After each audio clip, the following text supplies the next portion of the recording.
aujourd'hui en direct de Rouen, dans un centre diététique, donc Diète et Plaisir, et je suis en compagnie de Julie et Coralie, donc deux diététiciennes du centre. Et nous allons aborder aujourd'hui un sujet d'actualité qui est le soja. Donc Julie, que pensez-vous de l'aspect nutritif du soja ? Pour moi, le soja, je trouve que c'est un super substitut à la viande parce qu'il est très riche en protéines végétales. Si on prend par exemple 100 g de tofu, ça nous apporte à peu près 12 à 15 g de protéines de bonne valeur biologique, ce qui équivaut à peu près 80 g de viande, de poisson ou d'œufs. En plus des protéines végétales, on a aussi une grande richesse en fibres qui permet d'avoir un effet satiétogène intéressant. Effectivement.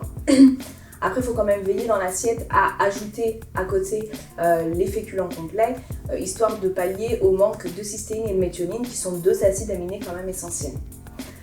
Attention aussi au jus de soja, qui lui va être appelé lait à tort par certaines personnes, alors qu'il ne contient pas de calcium, sauf s'il est enrichi. Donc ce sont vraiment deux produits différents qu'on ne peut pas comparer. Oui. Enfin, le soja étant de plus en plus répandu, les industriels en profitent, ils vont fabriquer de nouveautés chaque jour qui vont être de plus en plus transformées. Donc attention aussi à ça.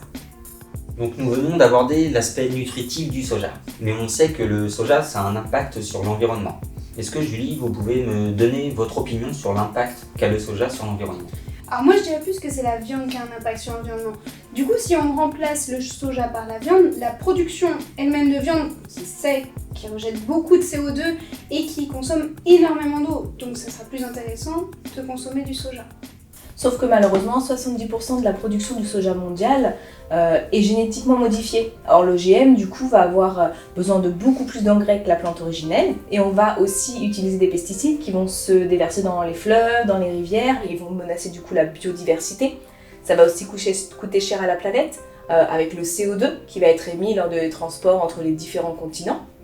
Et puis il y a aussi quand même la culture du soja qui joue beaucoup sur la déforestation de la forêt amazonienne. Et enfin, cette plante est très gourmande en eau. Donc c'est pareil, au niveau de nos ressources, ça va pas nous aider.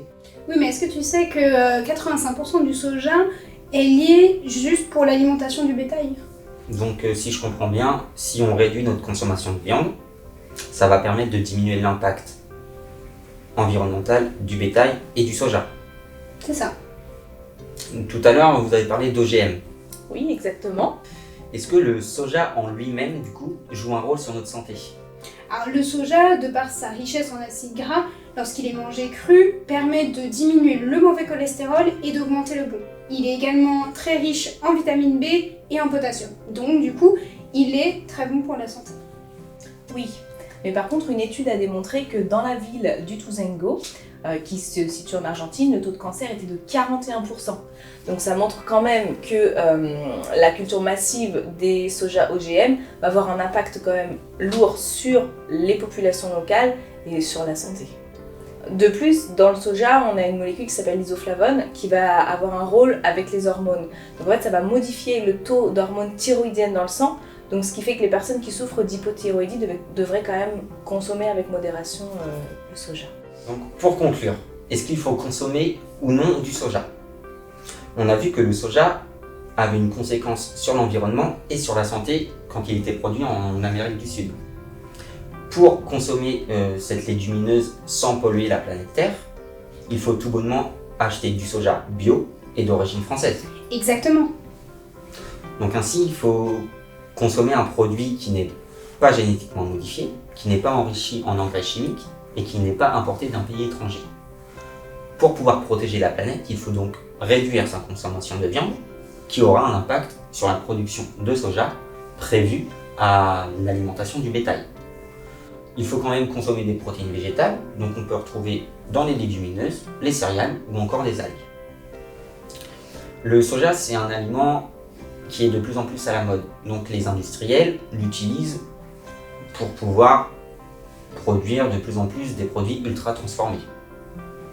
Il faut donc choisir la composition la plus simple possible. Les autorités sanitaires prévoient une quantité modérée quand même de soja, entre 50 g et 100 g par jour, ce qui équivaut à un produit. Il faut quand même le consommer en quantité modérée. Je vous remercie mesdames d'avoir participé à ce débat. N'hésitez pas à nous retrouver dans les centres diététiques de Rouen et de Neuilly.